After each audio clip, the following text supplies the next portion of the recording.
Estamos ao vivo. Legal. Hoje com o Walter Longo. O pessoal entrando aí. O Walter já entrou aqui com a gente. Então, vamos dar uma olhadinha aqui. Vou convidar aqui, Walter. Prontinho.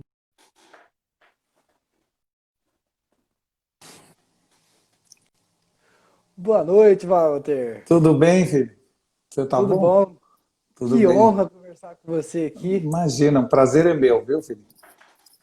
Queria agradecer você por ter aceito o nosso convite aí e levar nesse momento algumas informações importantes para o empresário, né? Que nossos maiores empresários são micro e pequenos empresários e creio que estamos passando num momento que precisamos de muitas informações, precisamos de otimismo e precisamos de mentes brilhantes como você para incentivar Eu não os acho que eu empresários seja, não aqui. acho que eu seja tudo isso, mas vou tentar colaborar. Legal. Então, eu queria agradecer você pela disponibilidade, viu? Agradecer também a Elaine por ela ter feito essa intermediação Então toda. tá Ela bom. foi muito simpática com a gente. Que E bom. aqui no Clube de Empresário, nós buscamos desenvolver e conectar pessoas, negócios e oportunidades. Então, Certo. é um grande prazer ter você aqui com a gente, tá bom? Então tá bom, querido. Então, vamos lá. Vamos lá. Primeiramente, já vamos pegar aqui o tema da nossa conversa aqui, que é negócios pós-pandemia, uma nova era está por vir. Já queria mandar uma boa noite pro pessoal também, todo mundo está entrando aqui, pessoal do clube, uma boa noite a todos, acredito que vai ser uma conversa bem legal. Depois a gente vai debater muito sobre, essa semana a gente já pegou o tema sobre negócios pós-pandemia, então vamos lá. É, Walter, seguinte, como que você acredita que serão os negócios pós-pandemia? Justamente já pegando o início do nosso tema aqui. Então tá bom, filho. Ah, você tá onde? Em Poços de Caldas? Poços de Caldas, isso. Ah, tá Aham. bom. É interessante que eu passei a minha infância inteira em Poços de Caldas, ou seja, já faz muito tempo atrás, tá certo? Minha família tinha apartamento aí no Cuiciçana, Uhum. e eu então, todas as férias, todos os fins de semana, ia muito a Poços de Caldas e gosto muito dessa cidade aí, viu?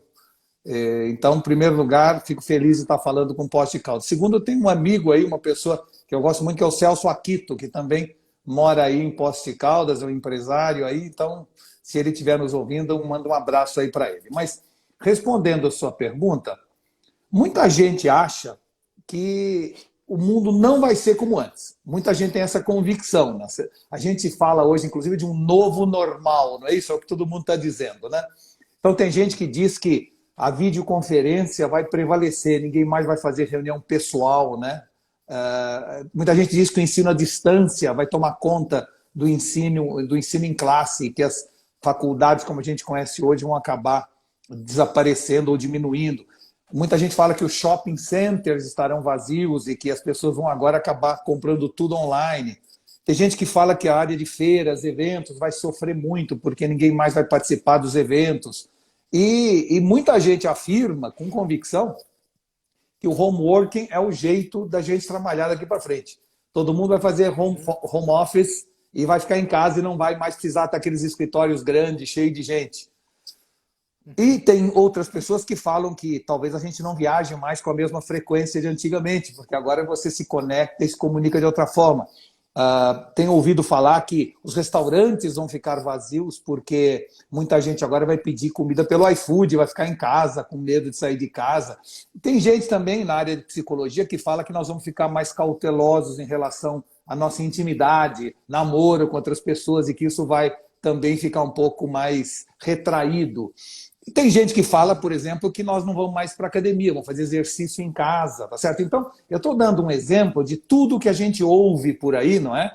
Sobre a grande mudança que vai ocorrer. A minha visão, e é claro que eu não posso afirmar essa visão, aliás, ninguém pode afirmar, porque antigamente os sábios tinham certeza e os idiotas tinham dúvidas, e agora está ao contrário, né? Ou seja, os idiotas estão cheios de certeza e os sábios cheios de dúvida. Então, até para não ser um idiota, eu não posso afirmar nada e ninguém pode. Quem disser que sabe o que vai acontecer, está mal informado, né? Essa é a visão que a gente tem. Então, a minha visão é que essas tendências que hoje nós estamos discutindo, elas já vinham evoluindo. Já tinha gente fazendo compra online, já tinha gente pedindo comida pelo iFood, já tinha gente viajando menos e fazendo mais videoconferência, já tinha gente fazendo ginástica em casa, e o sucesso do Peloton, que é uma empresa nessa área de home gym, é enorme. Então, isso já existia, essa evolução, ela apenas foi acelerada nesse período de pandemia, tá certo? Ou seja, de repente, muita gente que ainda não fazia aquilo com certa assiduidade começou a fazer.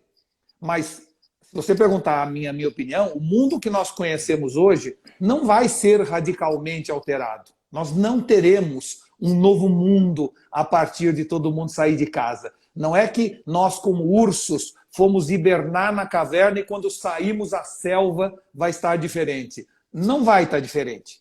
De alguma maneira, a minha visão é que a revolução verdadeira só acontece quando a sociedade adota não apenas novas ferramentas, mas novos comportamentos. Que não é porque a gente experimentou um monte de coisa agora que estava preso em casa que a gente vai mudar o nosso comportamento. Então, eu acredito que pessoas vão continuar indo a shopping, que pessoas vão continuar indo a restaurante, que pessoas vão continuar viajando, que pessoas vão continuar indo nos escritórios. Apenas uma parte disso que já vinha evoluindo vai acelerar um pouco mais. Então, mais pessoas experimentaram comprar online. Portanto, essas pessoas, quando não tiverem tempo ou não tiverem com vontade, até vão comprar online em vez de ir na loja. Mas a loja continua sendo uma experiência importante. O atendimento personalizado, o olho no olho, né? A gente tem que entender que ser humano é muito gregário. O ser humano gosta de estar junto. E o latino, como brasileiro, ainda mais. Então, nós vamos para a festa, vamos para o shopping, vamos para o cinema, é só deixarem, tá certo? E isso, de certa forma, acontece muito quando a gente chega às conclusões na vida, acontece muito quando a gente vai no velório de um amigo. E vai no velório do amigo, ali do lado do caixão, encontra com outros 3 amigos, e aí a gente fica conversando, né, no velório, e fica falando, nossa, como a vida é curta. Que barbaridade, por que eu trabalho tanto? Eu devia dar mais atenção para a minha saúde, devia cuidar mais dos meus filhos, né? Devia viajar mais com a minha mulher, e todos concordam, e todos chegam a essa conclusão. 3 dias depois está todo mundo correndo feito louco, trabalhando, não é assim? Quer dizer, essa conclusão, ela acontece, mas não muda a atitude nossa, porque formar convicção sobre determinado assunto é muito mais fácil que transformar comportamento. Então, vai demorar ainda um tempo para que o comportamento efetivamente se altere. Então, eu tenho a convicção de que nós teremos de volta o mundo que conhecemos, porém, um mundo que está em constante evolução, e já vinha evoluindo.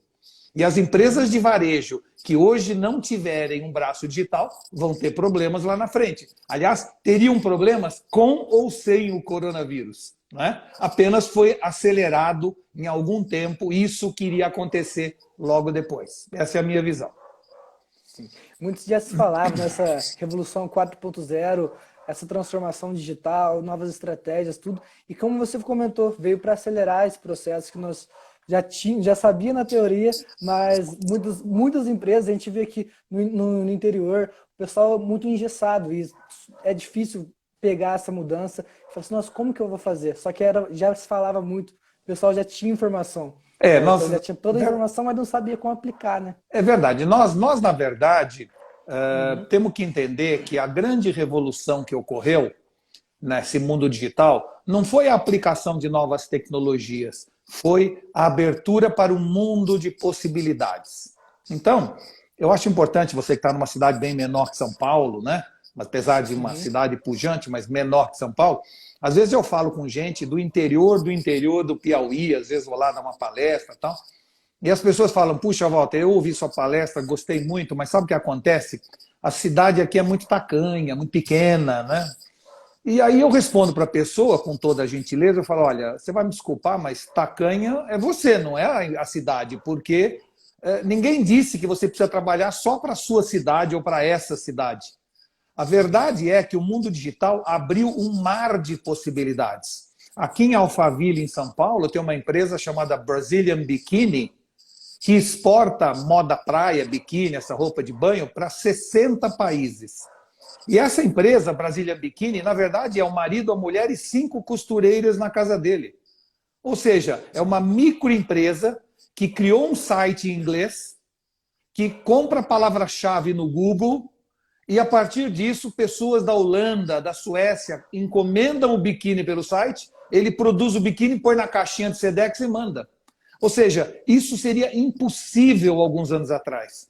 Você teria que ter registro na Cassex, teria que participar das feiras do mundo inteiro, teria que vender para uma outra loja no exterior que exigiria 1000 peças de quantidade mínima. Ou seja, hoje, portanto, um casal com 5 costureiras na casa dele, sem nenhum capital inicial, sem nenhuma necessidade de formar estoque, é capaz de concorrer com a Rosa Chá, que é uma grande exportadora de moda praia. Então, isso mostra bem que, no fundo, a limitação está na nossa cabeça, não mais no mercado. Que não é porque você está em Poços de Caldas que você não possa vender para o mundo inteiro. Que a Zara, que é uma empresa, a maior empresa de moda do mundo, de roupas, não é? Na verdade, começou em La Coruña, que é o interior do interior da Espanha. Uma cidade pequena e que, dotado de uma visão grandiosa, aquele empresário resolveu, na casa da sogra dele, começar a empresa de moda e hoje tem milhares de lojas no mundo inteiro a partir da pequena cidade. Então, novamente, antigamente havia uma enorme diferença entre você ter uma empresa em São Paulo ou em Poços de Caldas ou em São Luís do Maranhão. Hoje, não há mais essa diferença. A única limitação é a limitação mental. E é isso que a gente precisa acabar nesse país. Nós já comentávamos aqui que nosso concorrente hoje não é só essa pessoa que está na esquina, tudo mais, é a concorrência global. E então quem se adaptou primeiro, quem já estava nesse processo todo de tecnológico e tudo mais, saiu na frente, se mantém na frente de alguma forma. Esse é o grande desafio, se manter na frente também. Mas, por outro lado, também é importante dizer aos que estão nos ouvindo que a grande mudança é que antigamente ser grande significava poder. Ser uma empresa grande, você tinha mais acesso à informação, você tinha mais acesso a capital, a dinheiro. Portanto, era difícil para uma empresa pequena competir com uma empresa grande. Hoje é exatamente o contrário. Hoje as empresas grandes são muito mais lentas. No mundo que se move muito rápido, as empresas grandes sofrem muito para competir com as pequenas.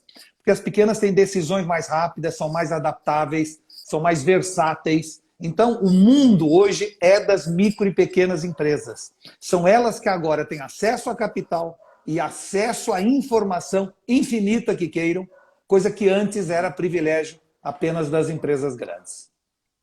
Sim, a gente vê, né, isso no modelo de startup, né? Então, começa ali e as grandes balançam frente a essas startups, que a gente vê as fintechs e tudo mais, como elas revolucionaram o mercado também. E dessa forma, começou de pouco em pouco, e hoje elas que não têm esse modelo engessado, conseguem desenvolver, né? Isso. Na verdade, o segredo hoje é, apesar de grande, continuar com a alma pequena, continuar com a alma, objetivos grandiosos, mas a estrutura tem que ser muito enxuta, muito rápida, muito versátil. Essa ideia de grandes corporações está com os dias contados. Uhum. Já vendo isso, qual que você acredita que é o maior aprendizado que os empresários terão após essa pandemia aí? Olha, eu acho que, vamos dizer assim, tem 2 momentos agora, né? Tem um primeiro momento, passada a pandemia, que vai ser preciso muita coragem, muito trabalho e muita determinação. Porque nós vamos entrar num período de crise, não é? Só que a gente tem que entender que esse período de crise, o que a gente tem que fazer é o que a gente chama em management, em administração, de gestão do transitório. A gente tem que gerir esse assunto entendendo que é um período e sair lá na frente preparado para as oportunidades. E por que eu digo isso? Porque em momentos de grande crise, como nós estamos entrando agora, né, e a gente vê os números e tudo mais, da mesma forma em que fica difícil de um lado, fica melhor do outro. Ou seja, no momento em que tem um monte de, vamos dizer assim, de escritórios vazios aqui em Alphaville. Por quê? porque no fundo muita gente vai falir ou vai quebrar e não vai ter gente para alugar os escritórios. Por outro lado, porque os escritórios estarão sobrando, muita gente vai parar de construir em Alphaville. E já esses escritórios que hoje estão vazios estarão cheios e ganhando muito mais dinheiro. Da mesma forma em que concorrentes meus são mais frágeis do que eu, vão quebrar, eu vou ganhar o mercado desses concorrentes. Então, é um momento de grande alteração, de grande mudança, mas as pessoas mais empreendedoras, mais corajosas, com mais capacidade de definir o seu destino, vão ter grandes vantagens competitivas no momento do mundo onde metade vai parar e metade vai avançar. E quem avançar vai levar vantagem sobre quem parar. Sim. Já vamos pegar de novo o tema aqui também, que essa nova era, que uma nova era está por vir. Como você acredita que vai ser essa nova era? O que você espera dessa nova era que está por vir aí? Então, não é, na verdade, uma nova era. É uma era que já está aí, tá certo? É uma era que já vinha, não é? Começou em 2007, 2008, e que agora chegou. Ou seja, nós saímos da Idade Média e entramos na Idade Mídia. Essa é que foi a grande mudança. Então, quando falam de indústria 4.0, revolução digital, tudo isso é pequeno perante a grande mudança, que é sair da Idade Média para a Idade Mídia. E por que eu digo isso? Porque até hoje, tudo o que nós fizemos estava baseado na média. Por isso é que eu digo que a Idade Média não acabou em 1453 com a invasão de Constantinopla. A Idade Média está acabando agora. E por que eu digo isso? Porque até hoje, por exemplo, a medicina estava baseada em protocolos genéricos. Isto faz bem ou faz mal para a média da população. A educação estava baseada na média. Eu dava a aula baseado na inteligência média dos alunos daquela classe. Não é? A Rede Globo passava um filme às 8 da noite baseado no interesse médio dos telespectadores. Um artigo no jornal era escrito e tinha um tamanho, e o editor escrevia aquele tamanho porque era a profundidade daquele tema era o interesse médio dos leitores daquele jornal, e assim por diante. E a verdade é que nós, nesse momento, tudo isso está caindo por terra. A medicina agora está, vamos dizer assim, estabelecida em protocolos individuais, não é? Através da medicina genômica. A educação começou agora a ser... A educação à distância permite que cada um estude na velocidade que quer, não é? Hoje, com o hiperlink, eu entro tão fundo no assunto quanto eu queira. Eu posso ir fundo, quão fundo eu quiser, eu não preciso mais ficar limitado ao que o editor decidiu que eu saiba, e assim sucessivamente. E se hoje eu dissesse para você qual é a grande revolução, é que nós estamos saindo da revolução de uma idade que tudo era baseado na média das pessoas e estamos indo para a era da individualidade. Por que eu digo que é a era da individualidade?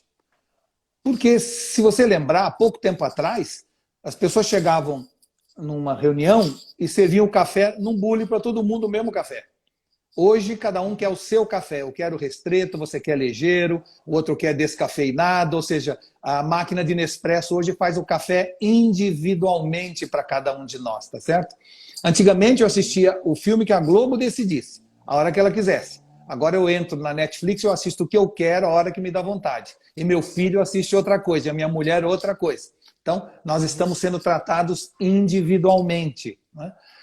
Se você pensar, antigamente a gente comia a comida que a mãe põe na mesa. Agora não, agora o filho é vegano, a filha é lactose free, ou seja, cada um de nós, individualmente na família, temos a nossa dieta, tá certo? E assim sucessivamente. Antigamente eu chegava num hotel, dormia no travesseiro que estava na cama. Agora não, o hotel bom tem menu de travesseiro, para você escolher o travesseiro que mais se adapta ao seu jeito de dormir. O banco do automóvel tinha antigamente 3 posições, para perna curta, perna média e perna longa. E eu que fosse mais para frente ou mais para trás na cadeira para me ajustar a isso. Hoje não, hoje os bancos dos automóveis têm ajuste de altura, de distância, ou seja, é o banco que se adapta a mim e não eu que me adapto ao banco. E tudo o que vem acontecendo na sociedade está indo por esse caminho, o caminho da individualidade. Nós temos uma sociedade agora que está cada vez mais mimada, cada vez quer ser tratada de maneira individual. E nós, que fazemos os negócios do Brasil, vamos ter que entender e passar a tratar nossos clientes de maneira individualizada. Eles não aceitam mais ser tratados como massa. Essa é a grande mudança.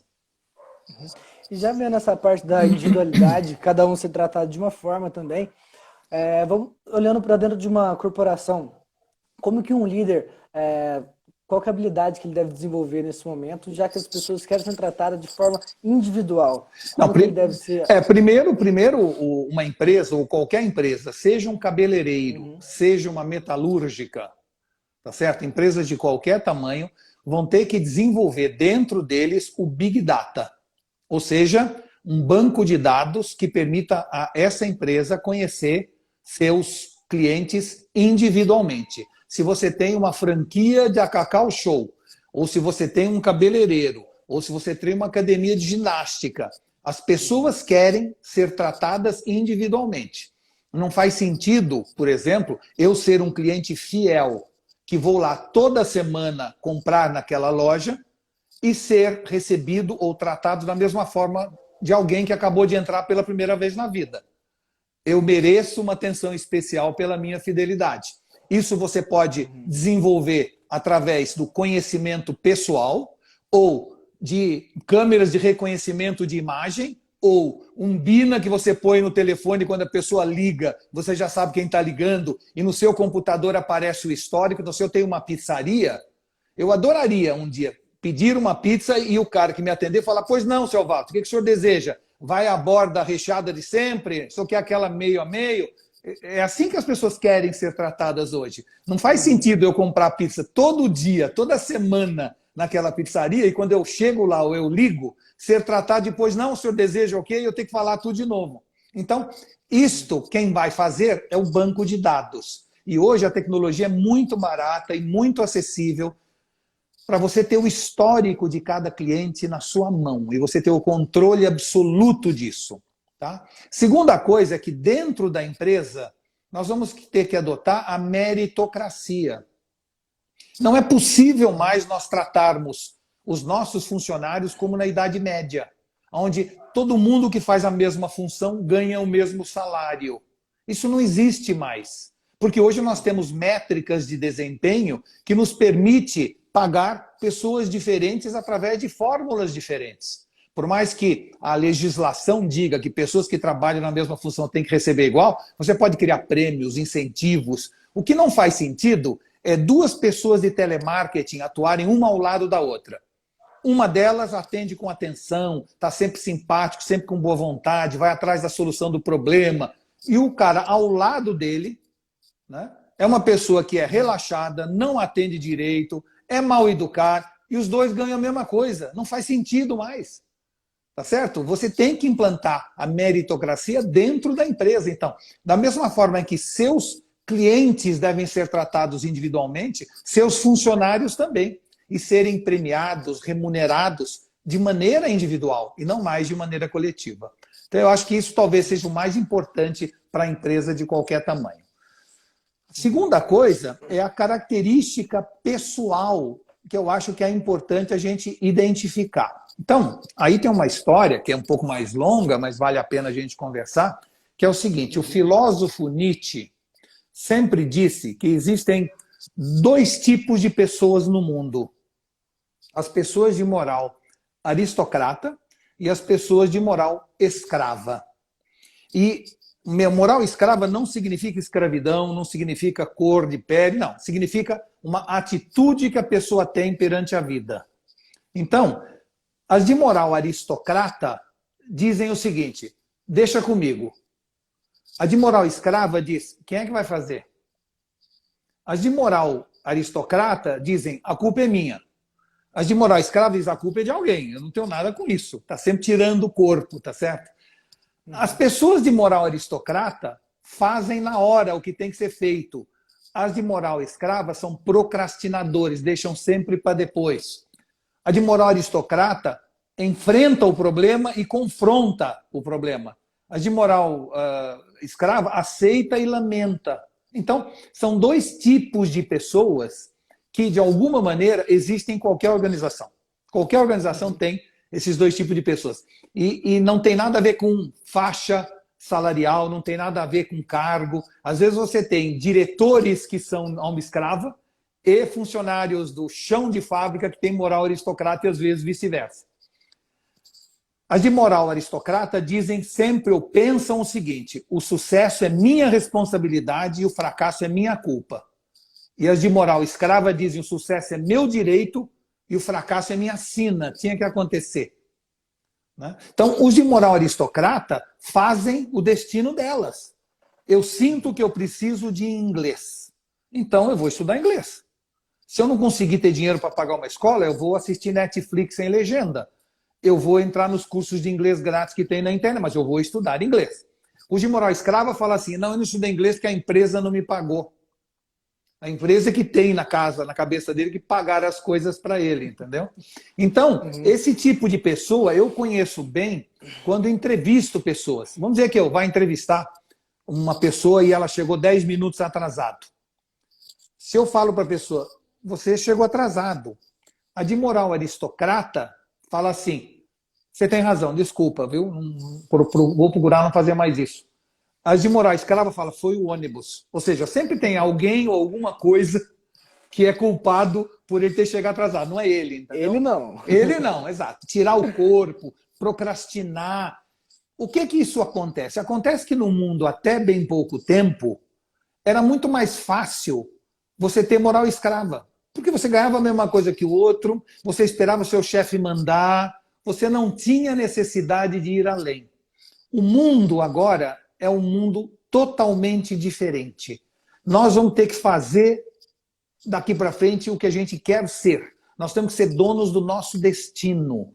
Nós temos que nos esculpir a nós mesmos e não mais ficar esperando que a empresa pague, que a empresa faça isso, que a empresa faça aquilo.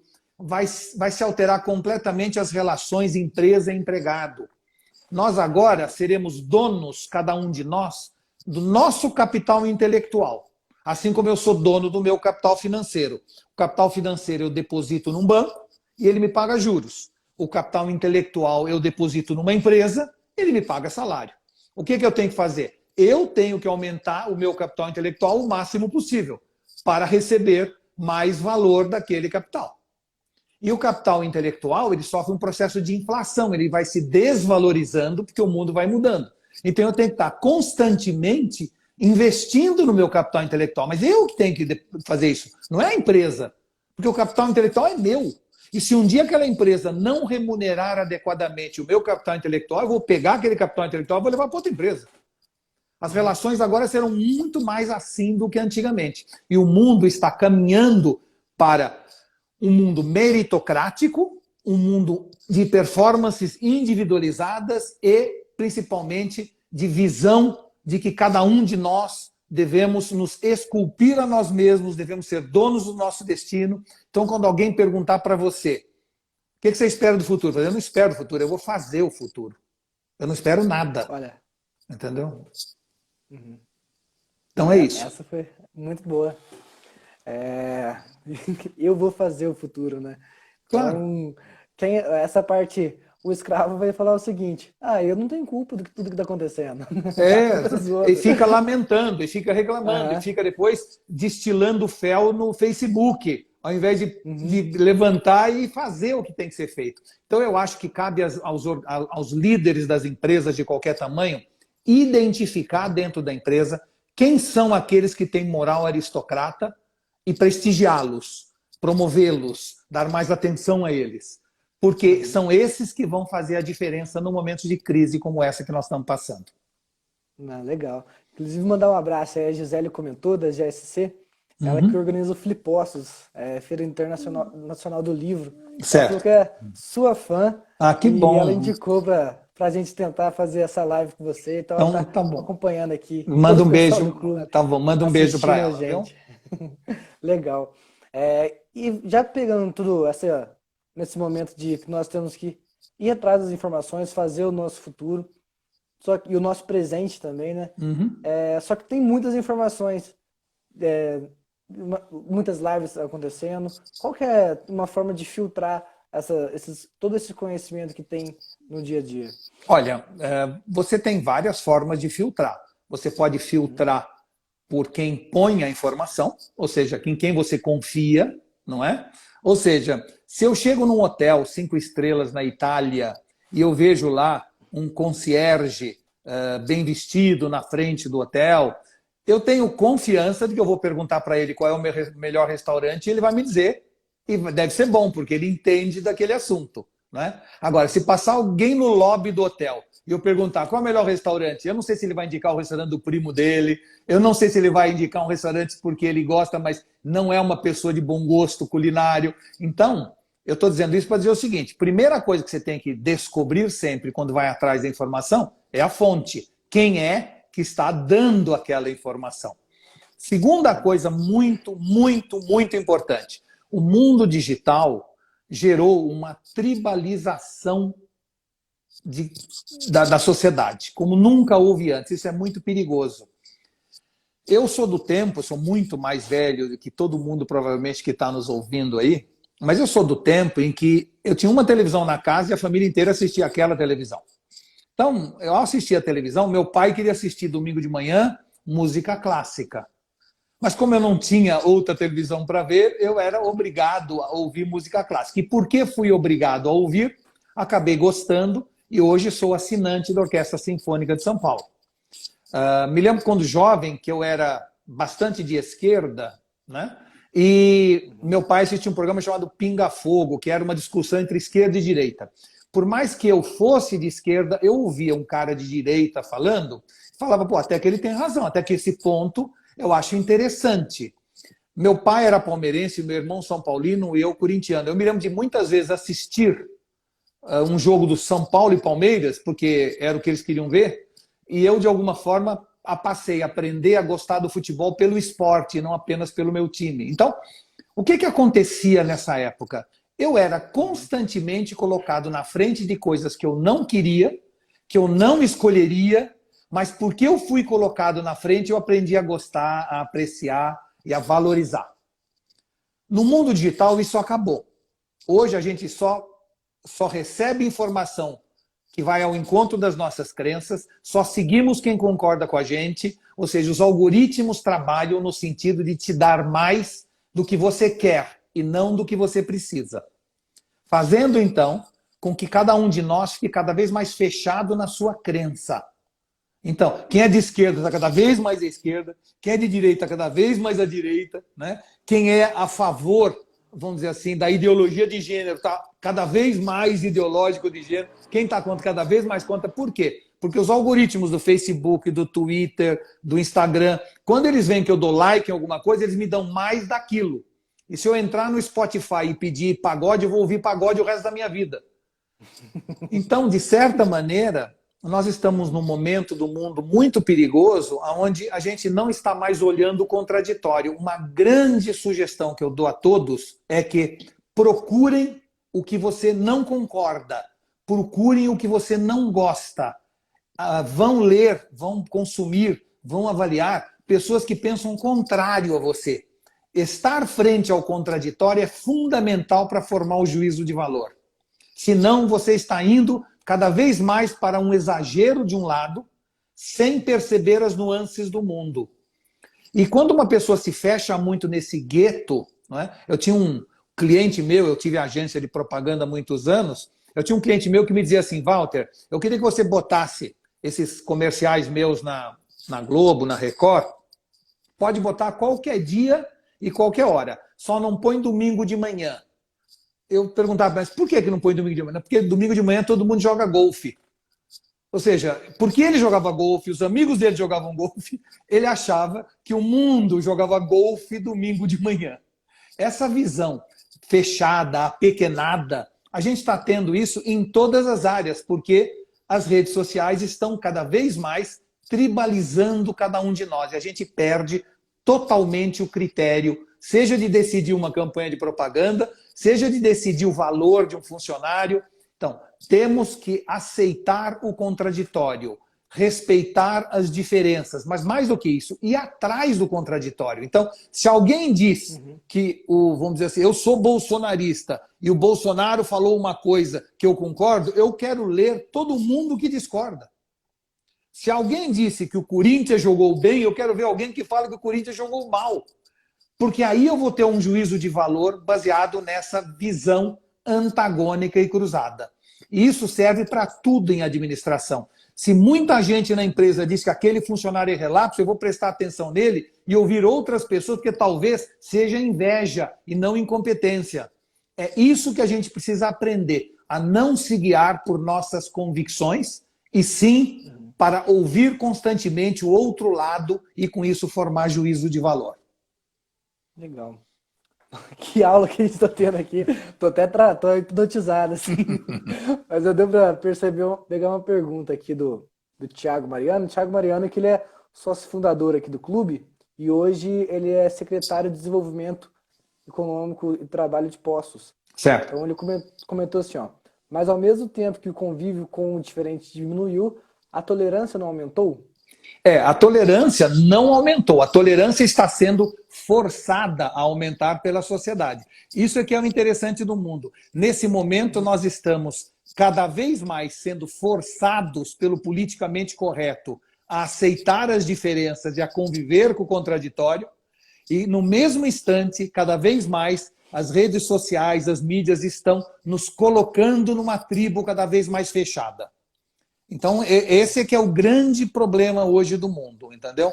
E, de certa maneira, isso gera o que a gente chama de uma quebra do círculo de latência, que é um conceito filosófico que faz com que eu tenha uma compreensão do mundo, me feche naquele círculo e cada dia que eu sou obrigado a aceitar algo diferente do mundo, há uma quebra, uma trinca desse círculo de latência, o que gera um enorme volume de estresse, burnout e etc.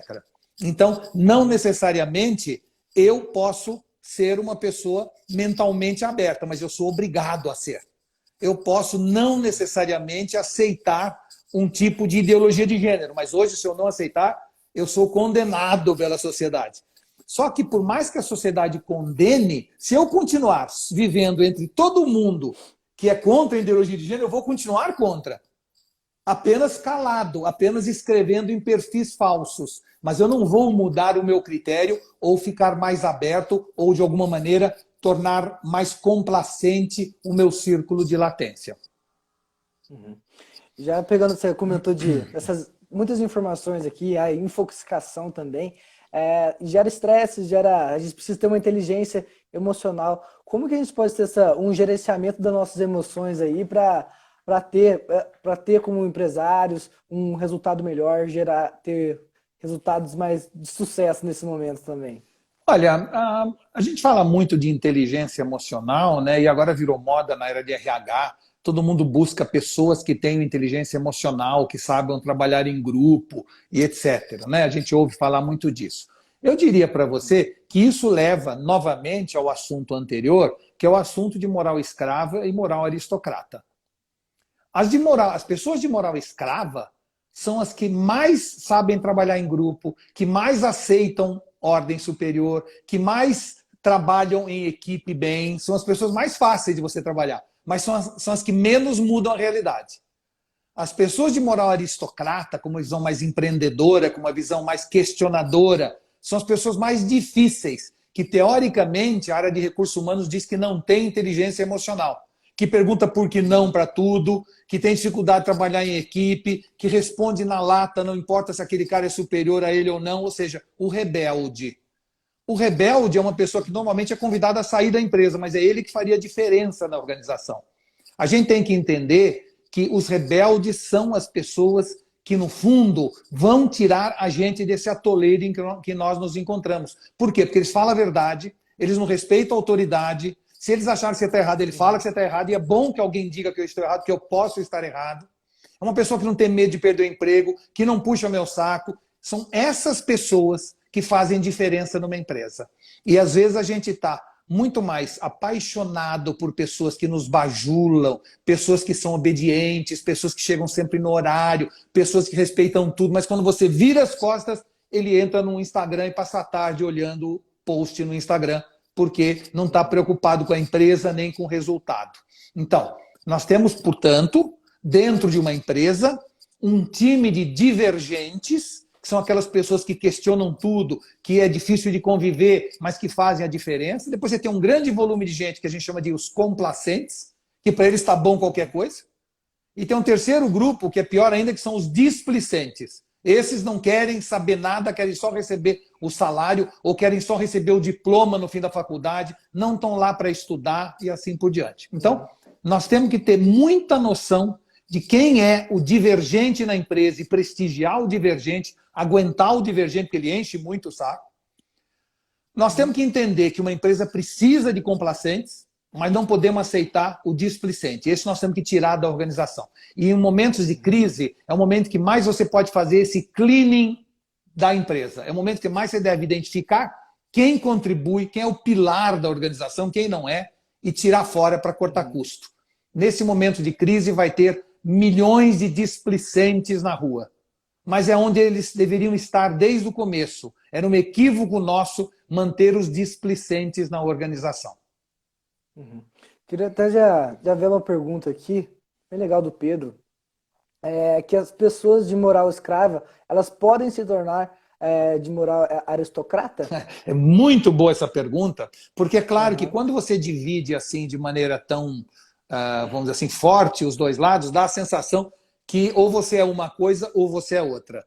Ou a direita ou a esquerda. Isso, exato. Não é assim. A gente, quando fala de posições, a gente fala pessoas com tendência maior para a moral escrava e pessoas com tendência maior para a moral aristocrata. E eu não acredito que pessoas mudem. Não acredito. Mas acredito que é possível você encontrar um outro endereço dentro de você mesmo. Isso eu acredito. Eu acho que tem pessoas que são, vamos dizer assim, 70% moral escrava e 30% moral aristocrata. Mas se o ambiente onde ele está inserido for um ambiente meritocrático, de incentivo, de valorização do esforço, ele vai gradativamente adquirindo essa cultura mais aristocrata. Por outro lado, pessoas de cultura aristocrata ou de moral aristocrata, que entram num ambiente onde prevalece a moral escrava, a moral da dependência, a moral do favor, a moral da relação, a moral do know-who e não do know-how, ou seja, mais importa eu puxar o saco do chefe do que ser produtivo, aí esta pessoa de moral aristocrata vai se transformando numa pessoa de moral escrava. A gente tem tendências iniciais, que vem no DNA e vem pela cultura e pela educação, mas depois existe o ambiente que acaba levando você mais para um lado ou mais para o outro. Então, eu acredito sim que há possibilidade, não de que um cara que é 100% aristocrata vire 100% escravo ou vice-versa, mas dentro de nuances isso acontece, porque a cultura da empresa é capaz de levar pessoas mais para um lado ou mais para o outro. Nossa, que aula que a gente está tendo aqui agora. O pessoal tudo elogiando você aqui, que mano. Bom, dando uma... Show. O pessoal perguntando se a gente vai gravar no IGTV. A gente vai gravar sim. Inclusive, eu quero rever isso aqui várias vezes também. Tá bom. Numa parte de contratação, assim, como que a gente pode enxergar um empresário, um colaborador que poderia ser um futuro CEO ali da empresa? Na verdade, eu há muitos anos... Queria comentar isso com você sobre CEO, que é o seguinte, eu há muitos anos parto do princípio que eu só contrato pessoas que, independente do cargo ou da função que vão exercer, que eles sejam CEOs. Eu só contrato CEO. E o que eu chamo de CEO? Pessoas que tenham curiosidade, entusiasmo e otimismo. Daí a sigla CEO. C de curiosidade, E de entusiasmo e O de otimismo. Pessoas que têm essas três características, elas vão longe, estarão preparadas para ser um CEO. Pessoas que, vamos dizer assim, que não têm essas características, mesmo que sejam CEOs, não exercerão a função de CEO. Por que é fundamental? Porque você precisa de curiosidade em alta dose para continuar aprendendo, já que tudo muda o tempo inteiro. Então, o que você sabia ontem já não vale mais hoje. A pessoa tem que ser muito curiosa para continuar aprendendo, porque tudo está mudando o tempo inteiro. Você tem que ter entusiasmo, porque em ambientes de grande mudança, você precisa ser muito entusiasmado para suportar a mudança, para ganhar resiliência. Porque mudar é difícil, mudar é duro. A única empresa que gosta de mudança é a Graneiro. Ninguém gosta de mudança, todo mundo odeia mudança. Então, o entusiasmo ajuda você a ultrapassar o período de mudança. E você tem que ser otimista para inocular ao seu redor essa visão positiva do futuro. Você não pode ser uma empresa inovadora ser formada por pessimistas. A inovação tem como matéria-prima básica o otimismo. Então, para uma empresa ter sucesso, ela precisa ter uma grande quantidade de CEOs. Pessoas que em qualquer nível, em qualquer área, tenham curiosidade, entusiasmo e otimismo. Uhum. Dá para uma empresa formar diversos CEOs ali dentro, na cultura que ela coloca ali? Eu acho, se você souber contratar bem, eu vou dar um exemplo a você que eu gosto muito de exemplos singelos, porque eles ilustram bem. Se uma pessoa vem se entrevistar comigo, eu marquei para daqui a 3 dias, a pessoa chega e começa a fazer perguntas sobre a minha empresa, eu já sei que ele não é um CEO. Porque uma pessoa que marcou uma entrevista de emprego deveria, se fosse uma pessoa curiosa, entrar no site da minha empresa, entrar no meu Instagram, entrar em tudo que hoje o mundo permite que a gente entre e chegar na minha empresa já sabendo tudo sobre a minha empresa. E ao saber tudo sobre a minha empresa, estabelecer um diálogo muito mais persuasivo para mim, dizendo tudo aquilo que ele entendeu que a empresa precisa, tudo que eu gosto, o tipo de atitude que eu tenho, comentando que ele também esteve na Itália recentemente, porque viu no meu Instagram que eu estava na Itália, falando sobre o meu hobby que eu prefiro, porque ele viu no meu Facebook o hobby que eu tenho. Ou seja, como que você pode esperar que alguém seja curioso se ele sabe que tem uma entrevista daqui a 3 dias com você e não teve a pachorra, a curiosidade de entrar no seu site, de entrar no seu Instagram e te conhecer antes disso? Isso é uma demonstração inequívoca de que essa pessoa não será nunca um CEO. Isso é legal que... É muito legal essa CEO, essa parte essa sigla que você colocou é diferente. O pessoal acredita que tem gostado. E é exatamente o que nós temos que colocar com o tema que a gente tá falando aqui, né? Porque negócios pós-pandemia, uma nova era está por vir. Nós temos que encaixar como pessoas nesse cenário, né? É então, isso.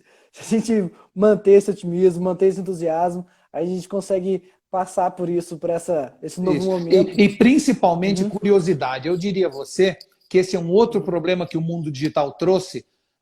Eu antigamente, tudo que eu aprendia, eu guardava na minha cabeça. Eu tinha sede de conhecimento, porque eu não tinha outro lugar para buscar se de repente eu precisasse. Então, pirâmides do Egito, Kelps, Kef e Miquerinos, rios que banham a Mesopotâmia, Tigre e Eufrates, quais são os afluentes à mar direita da Amazônia, tudo eu guardava na minha cabeça, não tinha um hard disk para guardar nada. Então, tudo que passava na minha frente, eu guardava na minha cabeça. E porque eu guardava na minha cabeça, sem que eu pedisse, os neurônios começavam a fazer sinapses. E ao fazer sinapse, eu tinha ideias, insights, tinha conceitos interessantes, formulava teses. Por quê? Porque eu tinha um conhecimento embarcado na minha cabeça. Hoje, no mundo digital, a gente acha que não precisa pôr nada na cabeça, porque está tudo no Google, está tudo na internet. E está. Tem 100 vezes mais coisas na internet do que eu tenho na minha cabeça. Só que tem uma coisa, na internet não faz sinapse. Não gera tese, não gera ideia. E nós estamos entrando numa era de indigência cognitiva. Pessoas não curiosas estão emburrecendo de um jeito assustador.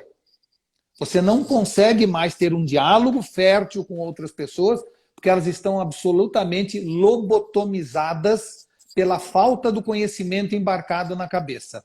E é muito importante entender o seguinte: ideia é como gato e não como cachorro. Ideia vem quando ela quer e não quando você chama. Não adianta você querer ter uma ideia. A ideia é fruto de sinapses neurais que ocorrem na sua cabeça a partir do conhecimento embarcado. Se não tiver embarcado, não adianta nada estar no seu celular, você não vai ter uma boa ideia e uma boa decisão. Essa parte, já pegando também na mão, a parte de inovação, que nós precisamos ser criativos, isso que nos diferenciou de tudo que passou, é essa capacidade nossa de ser criativo, né? Não, Então, não só ser criativo, quer dizer, o homem nasceu para imaginar e não para calcular. O homem nasceu para sonhar, para imaginar, para ser criativo. Se em 1969, quando o homem foi à Lua, a gente já tivesse a inteligência artificial, já tivesse os algoritmos, já tivesse os computadores de última geração, provavelmente a gente teria chegado na Lua mais rápido, mais barato e com mais segurança. Mas nenhum computador teria imaginado ou sonhado ir para a Lua. Esse é o lado do homem. É para isso que o homem existe, para sonhar, imaginar, ir além, mas você só pode sonhar e imaginar se você tiver o conhecimento embarcado. Veja, imaginação é o grande patrimônio humano. É a grande liberdade do homem, é a imaginação. A gente nasce cheio de imaginação. E depois a educação formal vai eliminando a nossa imaginação. E quando a gente fica mais adulto, mais velho, a gente vai perdendo a imaginação. Mas se você pensar bem, eu posso estar aqui em São Paulo, em Alphaville, preso na quarentena, mas eu posso dizer o seguinte: hoje eu vou jantar no Maximes de Paris. E a minha imaginação me leva para lá num relâmpago, sem nenhum gasto de carbono, tá certo? A velocidade da luz. O que é isso? O que faz a imaginação? A imaginação é a grande libertação humana. Se eu estiver preso numa cadeia, eu posso passar a noite com Cleópatra no Egito. Tá certo? Nada me impede de eu ir para onde eu quiser, no espaço e no tempo. Só que tem uma coisa, para que eu vá jantar com a Cleópatra, eu preciso ter estudado e ter na minha cabeça como era o Egito, quem eram as dinastias do Egito, por que as pirâmides foram construídas como tumbas para os faraós. Eu preciso imaginar a decoração de um palácio egípcio, eu preciso ter estudado este assunto e embarcado na minha cabeça esse horizonte do Egito para que eu possa imaginar e sonhar.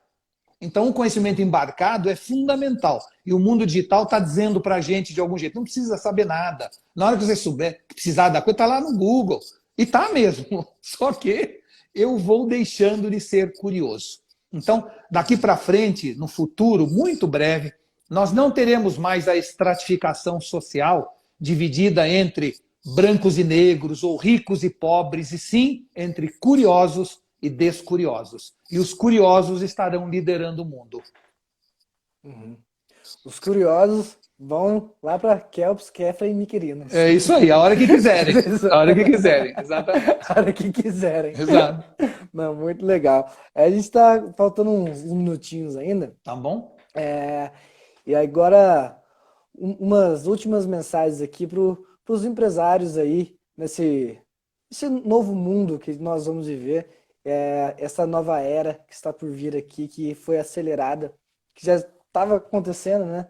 Só que muitas, como a gente comentou, estava engessado e agora foi acelerado todo esse processo. Uma mensaginha para o pessoal também. Olha, então eu, em primeiro lugar, quero dizer o seguinte, que não se preocupem que o mundo volta ao normal, porém, ele já vinha se acelerando, apenas se acelerou ainda mais. Nós teremos lojas abertas, teremos gente entrando, teremos shopping center, teremos academia de ginástica, vamos viajar, vamos voltar ao nosso mundo, porém, claro, acompanhado agora de educação à distância, de compras online, ou seja, isso terá cada vez mais valor. Já vinha tendo e agora terá ainda mais.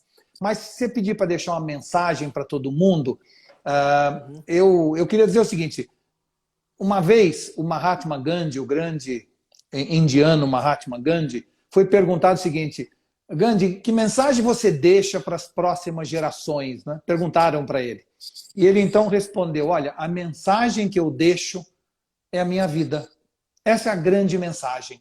Ou seja, inspirado em Gandhi, eu queria dizer a você que a mensagem que eu deixo para todas as pessoas sempre é eu ter levantado cedo e trabalhado muito, ter criado um filho maravilhoso, ter amado e respeitado a minha mulher, ter sido honesto apesar das tentações que o Brasil fez com que a gente às vezes tivesse dúvida de que deve ser honesto. Ou seja, a grande mensagem que a gente deve deixar para as próximas gerações, para as pessoas que nos ouvem, é o exemplo da nossa vida.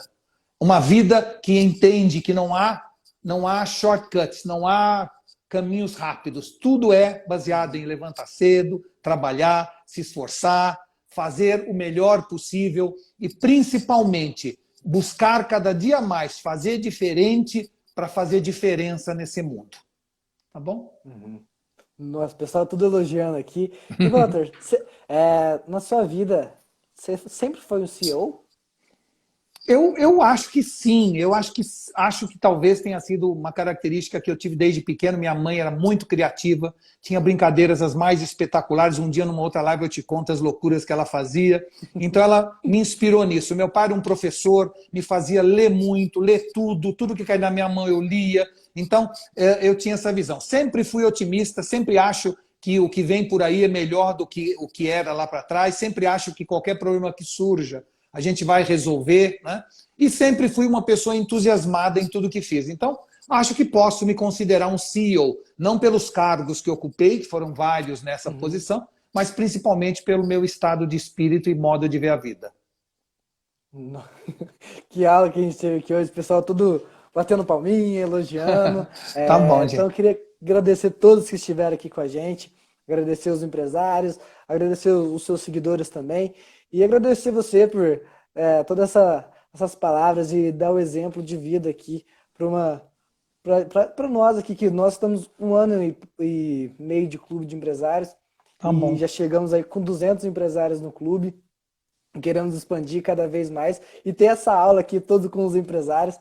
Foi um prazer enorme. Olha, o prazer foi meu. Quero dizer que siga em frente, os empresários precisam estar cada vez mais unidos.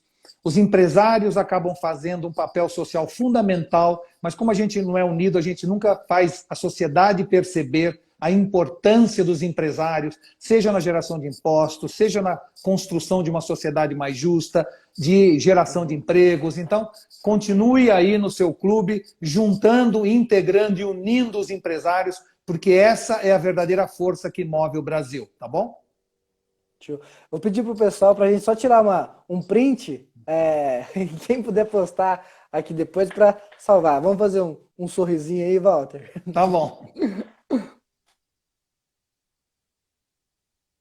Acredito que deu certo. Então, encerrar Pronto. aqui, que já está nos últimos minutinhos. Tá E bom. agradecer novamente, viu, você ter atendido nós aqui do clube. Agradecer de novo a Elaine também, porque ela foi muito, muito legal com a gente. Foi Tá super bom. bem atendido por ela. Vou agradecer a ela e muito obrigado a todos. E sucesso aí. E vamos em frente. E não pensem que vai ficar pior, não. Vai ficar melhor. Vai doer um pouquinho, mas já já passa, tá bom? Vamos ser CEOs. Isso, vamos ser CEOs, tá bom, gente? Tchau. Um abraço, viu, para vocês.